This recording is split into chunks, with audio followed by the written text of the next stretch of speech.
The Blithedale Romance by Nathaniel Hawthorne. Chapter 22. Fauntleroy. 25 years ago, at the epoch of this story, there dwelt in one of the Middle States a man whom we shall call Fauntleroy, a man of wealth and magnificent tastes and prodigal expenditure. His home might almost be styled a palace, his habits, in the ordinary sense, princely.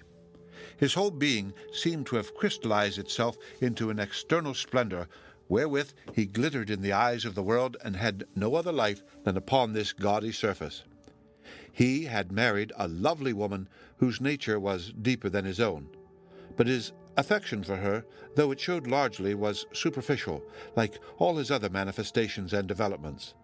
He did so not truly keep this noble creature in his heart, as wear her beauty for the most brilliant ornament of his outward state. And there was born to him a child, a beautiful daughter, whom he took from the beneficent hand of God with no just sense of her immortal value, but, as a man already rich in gems, would receive another jewel. If he loved her, it was because she shone. After Fauntleroy had thus spent a few empty years coruscating continually an unnatural light, the source of it, which was merely his gold, began to grow more shallow, and finally become exhausted. He saw himself in imminent peril of losing all that had hitherto distinguished him, and conscious of no innate worth to fall back upon, he recoiled from this calamity with the instinct of a soul shrinking from annihilation.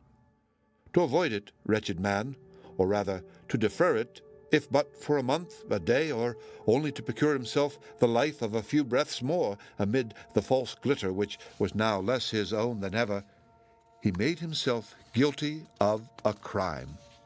It was just the sort of crime, growing out of its artificial state, which society, unless it should change its entire constitution for this man's unworthy sake, neither could nor ought to pardon. More safely might it pardon murder. Fauntleroy's guilt was discovered. He fled. His wife perished by the necessity of her innate nobleness. In its alliance with a being so ignoble, and betwixt her mother's death and her father's ignominy, his daughter was left worse than orphaned. There was no pursuit after Fauntleroy. His family connections, who had great wealth, made such arrangements with those whom he had attempted to wrong as secured him from the retribution that would have overtaken an unfriended criminal. The wreck of his estate was divided among his creditors. His name, in a very brief space, was forgotten by the multitude who had passed it so diligently from mouth to mouth. Seldom, indeed, was it recalled, even by his closest former intimates. Nor could it have been otherwise. The man had laid no real touch on any mortal's heart. Being a mere image, an optical delusion created by the sunshine of prosperity, it was his law to vanish into the shadow of the first intervening cloud. He seemed to leave no vacancy, a phenomenon which, like many others that attended his brief career, went far to prove the elusiveness of his existence. Not, however, that the physical substance of Fauntleroy had literally melted into vapor. He had fled northward to the New England metropolis, and had taken up his abode under another name in a squalid street or court of the older portion of the city. There he dwelt among poverty-stricken wretches, sinners, and forlorn good people, Irish and whomsoever else were neediest. Many families were clustered in each house together, above stairs and below, in the little peaked garrets, and even in the dusky cellars. The house where Fauntleroy paid weekly rent for a chamber and a closet had been a stately habitation in its day. An old colonial governor had built it, and lived there long ago, and held his levees in a great room where now slept 20 Irish bedfellows, and died in Fauntleroy's chamber, which his embroidered and white-wigged ghost still haunted. Tattered hangings, a marble hearth, transversed with many cracks and fissures, a richly carved oaken mantelpiece, partly hacked away for kindling stuff, a stuccoed ceiling defaced with great, unsightly patches of the naked laths. Such was the chamber's aspect, as if, with its splinters and rags of dirty splendor, it were a kind of practical jibe at this poor, ruined man of show. At first, and at irregular intervals, his relatives allowed Fauntleroy a little pittance to sustain life, not from any love, perhaps, but lest poverty should compel him by new offences to add more shame to that with which he had already stained them. But he showed no tendency to further guilt. His character appeared to have been radically changed, as indeed, from its shallowness it well might, by his miserable fate, or it may be the traits now seen in him were portions of the same character presenting itself in another phase. Instead of any longer seeking to live in the sight of the world, his impulse was to shrink into the nearest obscurity and to be unseen of men, were it possible, even while standing before their eyes. He had no pride. It was all trodden in the dust. No ostentation, for how could it survive when there was nothing left of Fauntleroy save penury and shame? His very gait demonstrated that he would gladly have faded out of view and have crept about invisibly for the sake of sheltering himself from the irksomeness of a human glance. Hardly it was averted within the memory of those who knew him now had he the hardihood to show his full front to the world. He skulked in corners, and crept about in a sort of noonday twilight, making himself grey and misty at all hours with his morbid intolerance of sunshine. In his torpid despair, however, he had done an act which that condition of the spirit seems to prompt almost as often as prosperity and hope. Fauntleroy was again married. He had taken to wife a forlorn, meek-spirited, feeble young woman, a seamstress whom he found dwelling with her mother in a contiguous chamber of the old gubernatorial residence. This poor phantom, as the beautiful and noble companion of his former life had done, brought him a daughter. And sometimes, as from one dream into another, Fauntleroy looked forth out of his present grimy environment into that past magnificence, and wondered whether the grandee of yesterday or the pauper of today were real. But, in my mind, the one and the other were alike impalpable. In truth, it was Fauntleroy's fatality to behold whatever he touched dissolve. After a few years, his second wife, dim shadow that she had always been, faded finally out of the world, and left Fauntleroy to deal as he might with their pale and nervous child. And by this time, among his distant relatives with whom he had grown a weary thought, linked with contagious infamy, and which they were only too willing to get rid of, he was himself supposed to be no more. The younger child, like his elder one, might be considered as the true offspring of both parents, and as the reflection of their state. She was a tremulous little creature, shrinking involuntarily from all mankind, but in timidity and no sour repugnance. There was a lack of human substance in her. It seemed as if, were she to stand up in a sunbeam, it would pass right through her figure and trace out the cracked and dusty window-panes upon the naked floor. But nevertheless, the poor child had a heart, and from her mother's gentle character she had inherited a profound and still capacity of affection. And so her life was one of love. She bestowed it partly on her father, but in greater part on an idea. For Fauntleroy, as they sat by their cheerless fireside, which was no fireside in truth, but only a rusty stove, had often talked to the little girl about his former wealth, the noble loveliness of his first wife, and the beautiful child whom she had given him. Instead of the fairy tales which other parents tell, he told Priscilla this, and out of the loneliness of her sad little existence, Priscilla's love grew and tended upward, and twined itself perseveringly around this unseen sister, as a grapevine might strive to clamber out of a gloomy hollow among the rocks and embrace a young tree standing in the sunny warmth above. It was almost like a worship, both in its earnestness and its humility, nor was it the less humble, though the more earnest, because Priscilla could claim human kindred with the being whom she so devoutly loved. As with worship, too, it gave her soul the refreshment of a purer atmosphere. Save for this singular, this melancholy and yet beautiful affection, the child could hardly have lived, or had she lived, with a heart shrunken for lack of any sentiment to fill it, she must have yielded to the barren miseries of her position, and have grown to womanhood characterless and worthless. But now, amid all the sombre coarseness of her father's outward life and of her own, Priscilla had a higher and imaginative life within. Some faint gleam thereof was often visible upon her face. It was as if, in her spiritual visits to her brilliant sister, a portion of the latter's brightness had permeated our dim Priscilla and still lingered, shedding a faint illumination through the cheerless chamber after she came back.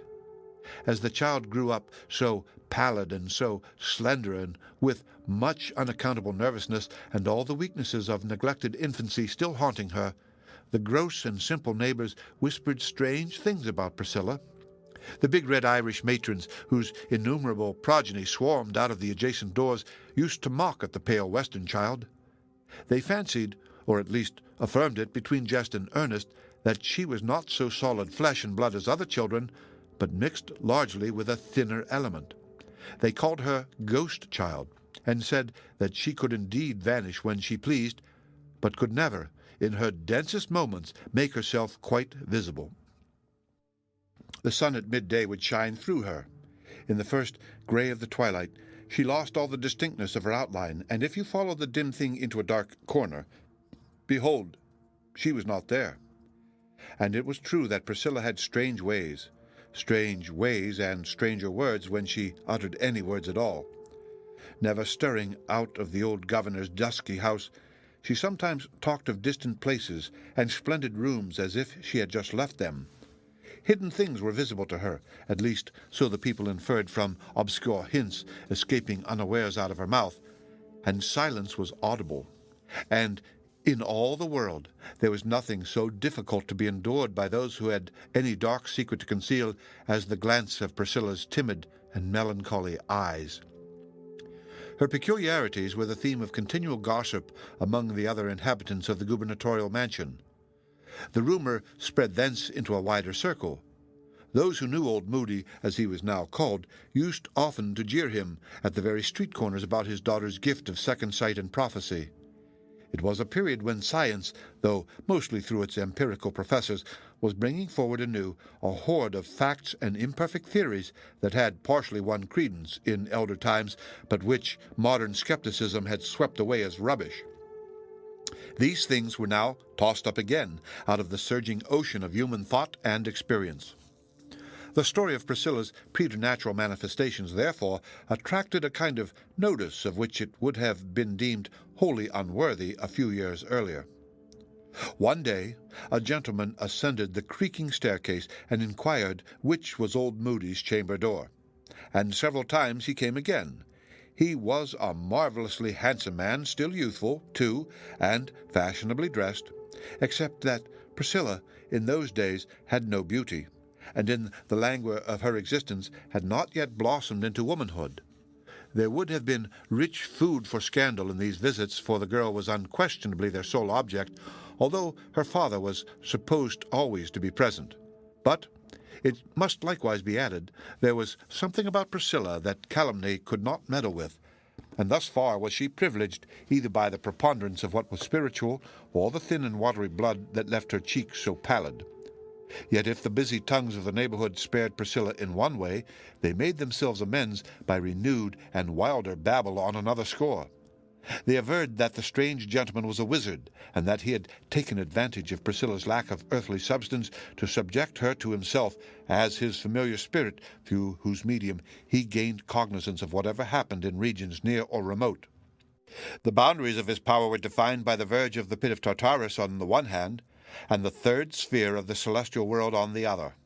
Again, they declared their suspicion that the wizard, with all his show of manly beauty, was really an aged and wizened figure, or else that his semblance of a human body was only a necromantic, or perhaps a mechanical contrivance in which a demon walked about.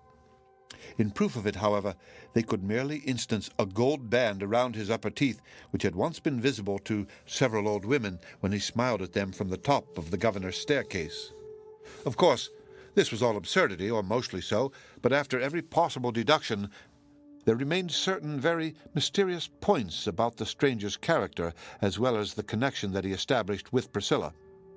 Its nature at that period was even less understood than now, when miracles of this kind have grown so absolutely stale that I would gladly, if the truth allowed, dismiss the whole matter from my narrative. We must now glance backward in quest of the beautiful daughter of Fauntleroy's prosperity. What had become of her? Fauntleroy's only brother, a bachelor, and with no other relative so near, had adopted the forsaken child. She grew up in affluence, with native graces clustering luxuriantly about her. In her triumphant progress towards womanhood, she was adorned with every variety of feminine accomplishment. But she lacked a mother's care. With no adequate control on any hand, for a man, however stern, however wise, can never sway and guide a female child, her character was left to shape itself. There was good in it and evil. Passionate, self-willed, and imperious, she had a warm and generous nature, showing the richness of the soil, however, chiefly by the weeds that flourished in it, and choked up the herbs of grace. In her childhood, her uncle died. As Fauntleroy was supposed to be likewise dead, and no other heir was known to exist, his wealth devolved on her, although, dying suddenly, the uncle left no will. After his death, there were obscure passages in Zenobia's history. There were whispers of an attachment, and even a secret marriage with a fascinating and accomplished but unprincipled young man. The incidents and appearances, however, which led to this surmise soon passed away and were forgotten. Nor was her reputation seriously affected by the report.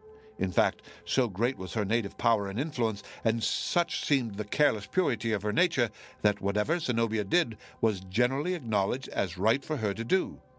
The world never criticized her so harshly as it does most women who transcend its rules. It almost yielded its assent when it beheld her stepping out of the common path and asserting the more extensive privileges of her sex, both theoretically and by her practice. The sphere of ordinary womanhood was felt to be narrower than her development required. A portion of Zenobia's more recent life is told in the foregoing pages, partly in earnest, and, I imagine, as was her disposition, half in a proud jest, or in a kind of recklessness that had grown upon her out of some hidden grief. She had given her countenance, and promised liberal pecuniary aid to our experiment of a better social state. And Priscilla followed her to Blithedale. The sole bliss of her life had been a dream of this beautiful sister, who had never so much as known of her existence. By this time, too, the poor girl was enthralled in an intolerable bondage from which she must either free herself or perish. She deemed herself safest near Zenobia, into whose large heart she hoped to nestle. One evening, months after Priscilla's departure, when Moody, or shall we call him Fauntleroy, was sitting alone in his state chamber of the old governor, there came footsteps up the staircase. There was a pause on the landing-place. A lady's musical yet haughty accents were heard making an inquiry from some denizen of the house who had thrust a head out of a contiguous chamber. There was then a knock at Moody's door. "Come in," said he, and Zenobia entered. The details of the interview that followed being unknown to me, while, notwithstanding it would be a pity quite to lose the picturesqueness of the situation, I shall attempt to sketch it mainly from fancy, although with some general grounds of surmise in regard to the old man's feelings. She gazed wonderingly at the dismal chamber, dismal to her who beheld it only for an instant, and how much more so to him, into whose brain each bare spot on the ceiling, every tatter of the paper hangings, and all the splintered carvings of the mantelpiece seen wearily through long years, had worn their several prints. Inexpressibly miserable is this familiarity with objects that have been, from the first, disgustful.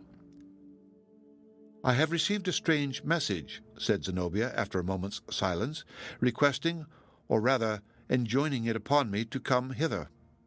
Rather from curiosity than any other motive, and because, though a woman, I have not all the timidity of one, I have complied. Can it be you, sir, who thus summoned me?" "It was," answered Moody. "And what was your purpose?" she continued. "You require charity, perhaps? In that case, the message might have been more fitly worded. But you are old and poor, and age and poverty should be allowed their privileges. Tell me, therefore, to what extent you need my aid." "Put up your purse," said the supposed mendicant with an inexplicable smile. "Keep it. Keep all your wealth until I demand it all or none. My message had no such end in view. You are beautiful, they tell me, and I desired to look at you." He took the one lamp that showed the discomfort and sordidness of his abode, and approached Zenobia, held it up so as to gain the more perfect view of her from top to toe. So obscure was the chamber that you could see the reflection of her diamonds thrown upon the dingy wall and flickering with the rise and fall of Zenobia's breath. It was the splendor of those jewels on her neck, like lamps that burn before some fair temple, and the jeweled flower in her hair, more than the murky yellow light, that helped him to see her beauty. But he beheld it, and grew proud at heart. His own figure, in spite of his mean habiliments, assumed an air of state and grandeur. "It is well," cried old Moody. "Keep your wealth. You are right worthy of it. Keep it, therefore, but with one condition only." Zenobia thought the old man beside himself, and was moved with pity. "Have you none to care for you?" asked she. "No daughter, no kind-hearted neighbor, no means of procuring the attendance which you need? Tell me once again, can I do nothing for you?" "Nothing," he replied. "I have beheld what I wished. Now, leave me. Linger not a moment longer, or I may be tempted to say what would bring a cloud over that queenly brow. Keep all your wealth, but with only this one condition. Be kind, be no less kind than sisters are to my poor Priscilla." And it may be after Zenobia withdrew, Fauntleroy paced his gloomy chamber and communed with himself as follows, or at all events it is the only solution which I can offer of the enigma presented in his character. "I am unchanged, the same man of yore," said he. "True, my brother's wealth, he dying intestate, is legally my own. I know it, yet of my own choice I live a beggar, and go meanly clad, and hide myself behind a forgotten ignominy. Looks like this ostentation? Ha! But in Zenobia I live again, beholding her so beautiful, so fit to be adorned with all imaginable splendor of outward state. The cursed vanity which, half a lifetime since, drops off like tatters of once gaudy apparel from my debased and ruined person, is all renewed for her sake. Were I to reappear, my shame would go with me from darkness into daylight. Zenobia has the splendor and not the shame. Let the world admire her and be dazzled by her, the brilliant child of my prosperity. It is Fauntleroy that still shines through her." But then perhaps another thought occurred to him. My poor Priscilla, and am I just to her in surrendering all to this beautiful Zenobia? Priscilla, I love her best, I love her only, but with shame, not pride, so dim, so pallid, so shrinking, the daughter of my long calamity. Wealth were but a mockery in Priscilla's hands. What is its use except to fling a golden radiance around those who grasp it? Yet let Zenobia take heed. Priscilla shall have no wrong. But while the man of show thus meditated, that very evening, so far as I can adjust the dates of these strange incidents, Priscilla, poor pallid flower, was either snatched from Zenobia's hand or flung willfully away. The end of Chapter 22.